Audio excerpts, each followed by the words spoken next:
ಪಿತನಾಮದ್ದು ಸುತನಾಮದ್ದು ಪವಿತ್ರಾತ್ಮರ ನಾಮದಲ್ಲಿ ಆಮೇನ್. ಪ್ರತಿಷ್ಠಾಪನೆ ಪ್ರಾರ್ಥನೆಯ 23ನೆಯ ದಿನ.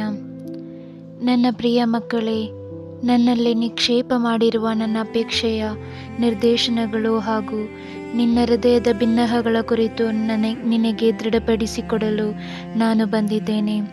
ಪ್ರಿಯ ಮಕ್ಕಳೇ, ನನ್ನ ಏಕೈಕ ಗುರಿ ಎಲ್ಲ ಹೃದಯಗಳನ್ನು ಐಕ್ಯತೆಯೆಡೆಗೆ ತರುವುದೇ ಆಗಿದೆ. ಇದು ಕೇವಲ ನನ್ನ ನಾಮದಲ್ಲಿ ಒಂದು ಪ್ರದೇಶಕ್ಕೆ ಸೀಮಿತವಾಗಿರುವಂಥದ್ದಲ್ಲ.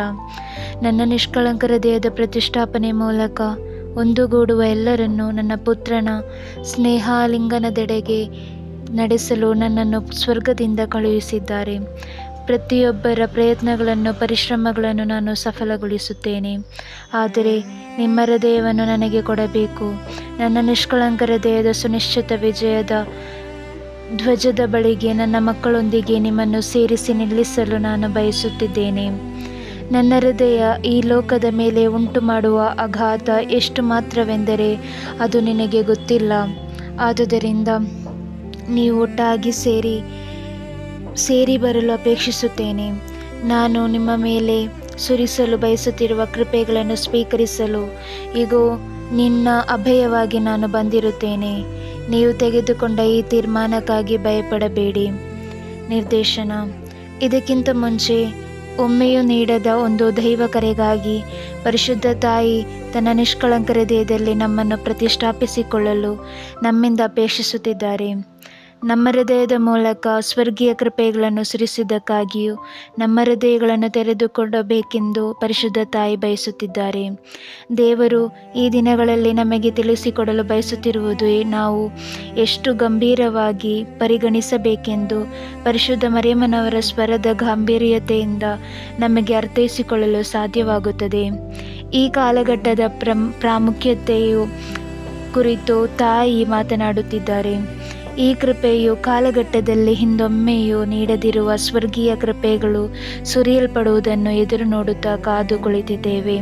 ಕಿಂಚಿತ್ತು ನಿರ್ಲಕ್ಷಿಸದೆ ಪೂರ್ಣವಾಗಿ ತಾಯಿಯ ಮಾತೃ ಸಂರಕ್ಷಣೆಗೆ ಸಮರ್ಪಿಸಿಕೊಳ್ಳಲು ತಾಯಿ ಕರೆಯುತ್ತಿದ್ದಾರೆ. ಗತಕಾಲದಲ್ಲಿ ನಮ್ಮ ಈ ಕಾಲಘಟ್ಟದಲ್ಲೂ ನೀಡಿರುವುದಕ್ಕಾಗಿ ಅಧಿಕ ಅನುಗ್ರಹಕ್ಕಾಗಿ ನಾವು ಕಾದು ಕುಳಿತಿದ್ದೇವೆ. ಮಾರ್ಗದರ್ಶನ: ಪ್ರತಿಷ್ಠಾಪನೆ ಮೂಲಕ ನಮ್ಮ ದುರ್ಬಲವಾದ ಹೃದಯಗಳಿಗೆ ದೇವರ ಅನುಗ್ರಹಗಳನ್ನು ಹುಡುಕಲು ಮತ್ತು ಪಡೆಯಲು ಸಾಧ್ಯವಾಗುತ್ತದೆ. ಮಾರ್ಗದರ್ಶನದ ಪಡೆಯಲು ನೇರ ಮಾರ್ಗದಲ್ಲಿ ನಡೆಸಲ್ಪಡಲು ಪರಮಪ್ರಸಾದದ ಸನ್ನಿಧಿಯಲ್ಲಿ ನಾವು ಅಭಯವನ್ನು ಕಂಡುಕೊಳ್ಳಬೇಕು.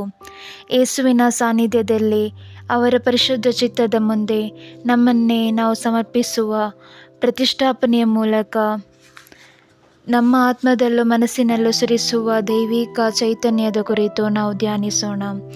ಎಷ್ಟೊಂದು ಎತ್ತರಕ್ಕೆ ನಮ್ಮ ಆತ್ಮ ತಲುಪಬೇಕೆಂದರೆ ಸ್ವರ್ಗೀಯ ಮಹಿಮೆಗೆ ನಾವು ಆಹ್ವಾನಿಸಲ್ಪಟ್ಟಿದ್ದೇವೆ.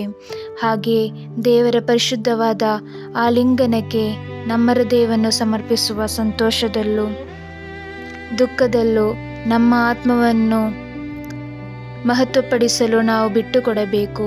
ಸ್ವಂತ ಇಷ್ಟ ಮರೆತು ಶೂನ್ಯರಾಗಿಸಿಕೊಂಡು ನಮ್ಮ ಆತ್ಮವನ್ನು ದೇವರ ಆಜ್ಞೆಗಳಿಂದ ತುಂಬಿಸಬೇಕು. ಪ್ರತಿಷ್ಠಾಪನೆ ಮೂಲಕ ಇರುವ ಕ್ರಿಯಾತ್ಮಕ ಜೀವನದಲ್ಲಿ ಪುಣ್ಯಗಳು ಬೆಳೆಯುತ್ತಿರುವುದನ್ನು ದೇವರು ನಮ್ಮಲ್ಲಿ ನಿಕ್ಷೇಪ ಮಾಡಿರುವ ನಿಷ್ಕಳಂಕವಾದ ಆತ್ಮವನ್ನು ನಾವು ಕಾಣಬೇಕು. ಧ್ಯಾನ: ಓ ಮರಿಯಮ್ಮನವರ ನಿಷ್ಕಳಂಕರ ದೇವೆ, ನಿಮ್ಮ ಮಾತೃ ಆಲಿಂಗನದ ಮೂಲಕ ನನ್ನ ಆತ್ಮವನ್ನು ದೇವರೊಂದಿಗೆ ಲಯವಾಗಿಸಿರಿ. ಕೃಪಾಪೂರಿತಳಾದ ತಾಯಿಯೇ, ಧ್ಯಾನಿಸುವುದರ ಮೂಲಕ ಪುಣ್ಯಗಳನ್ನು ಬೆಳೆಸಿ ನಿಮ್ಮನ್ನು ಅನುಕರಿಸಲು ನನಗೆ ಕೃಪೆ ನೀಡಿರಿ. ದೇವರ ಪದ್ಧತಿಗಳನ್ನು ಆಳದಲ್ಲಿ ಅರ್ಥೈಸಿಕೊಳ್ಳಲು ನನ್ನ ಹೃದಯವನ್ನು ಜ್ವಲಿಸುವಂತೆ ಮಾಡಿರಿ. ಸತ್ಯ ಮತ್ತು ಪ್ರೀತಿಗಾಗಿರುವ ಆಳವಾದ ಬಯಕೆಯನ್ನು ನನ್ನಲ್ಲಿ ಸೃಷ್ಟಿ ಮಾಡಿರಿ. ಸತ್ಯ ಮತ್ತು ಪ್ರೀತಿಗಾಗಿರುವ ಆಳವಾದ ಬಯಕೆಯನ್ನು ನನ್ನಲ್ಲಿ ಸೃಷ್ಟಿ ಮಾಡಿರಿ. ದೇವರು ಕೊಡುವ ವಿಶ್ರಾಂತಿಯ ಎತ್ತರಕ್ಕೆ ಹಾರಲು ನನ್ನ ಆತ್ಮವನ್ನು ಉನ್ನತಕ್ಕೆ ಏರಿಸಿರಿ. ಭೂಮಿಯಿಂದ ಎದ್ದು ನಿಂತು ನಾನು ಸ್ವರ್ಗದ ಸ್ವಂತವಾಗಿ ಮಾರ್ಪಡಲು ನನ್ನ ಪ್ರಿಯ ತಾಯಿ ನನ್ನನ್ನು ಧೈರ್ಯಪಡಿಸಿರಿ. ವಚನ: ಕೀರ್ತನೆಗಳು 119ನೇ ಅಧ್ಯಾಯ 105ನೇ ವಾಕ್ಯ. ನಿನ್ನ ವಾಕ್ಯ ನನಗೆ ದಾರಿದೀಪ, ನನ್ನ ಕಾಲಿನ ಕನ್ನಡೆಗೆ ಕೈದೀಪ. ದಿನಂಪ್ರತಿ ಹೇಳತಕ್ಕ ಪ್ರಾರ್ಥನೆ.